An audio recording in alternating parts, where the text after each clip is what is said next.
In the South, the sight of a child wearing a mosquito net might not be unusual, but here in the Las Vegas desert, it is a little unnerving. And so are the clouds of gnat-like bugs that can be seen swarming throughout the neighborhood. I don't like the bugs because every time I go out there, it just goes on my eyes and my mouth. The bugs are a product of the Sloan Channel. Until last summer, the channel would only carry occasional runoff. Now, though, it flows freely 24 hours a day with wastewater released from the new North Las Vegas treatment facility. Until North Las Vegas started pumping their effluent down it, we didn't have a problem. We used to entertain in our backyard. We have a swimming pool and a nice backyard. Dozens of residents took their complaints to the North Las Vegas Utility Advisory Board, but left that meeting disappointed when the board told them there was nothing they could do. The county currently removes algae from the channel every 2 weeks, but beyond that, no action can be taken until a court determines whether North Las Vegas or Clark County should be covering the costs.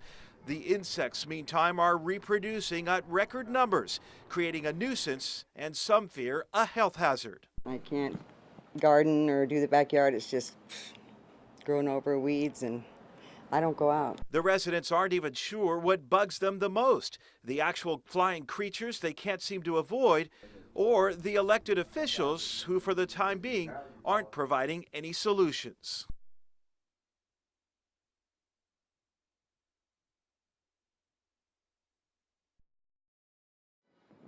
In November, we highlighted the smut industry in Las Vegas, specifically how peddlers on the Strip are increasing in number and drawing more complaints than ever before. It's insulting and it's embarrassing and it's embarrassing to women. According to police, they're more than an embarrassment. The peddlers are also connected to illegal drug sales and immigration violations, but the law protects their right to solicit. And across the top would be a scrolling advertisement. Steve Hoops is a Las Vegas entrepreneur who has devised a plan he says could increase business for the smut industry and eliminate the need for peddlers altogether.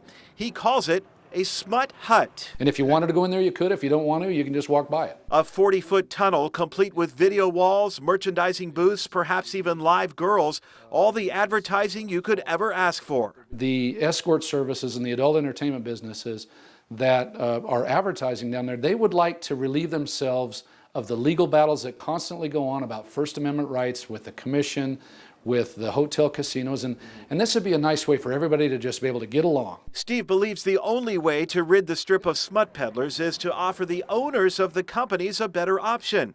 He's not in favor of creating a red light district and insists the tunnel would be just about marketing. What those escorts do when they reach that hotel room is none of my concern, and I'm not here to promote any of that. There are certainly hurdles to overcome, but Steve believes a smut hut is a much better option than the present alternative.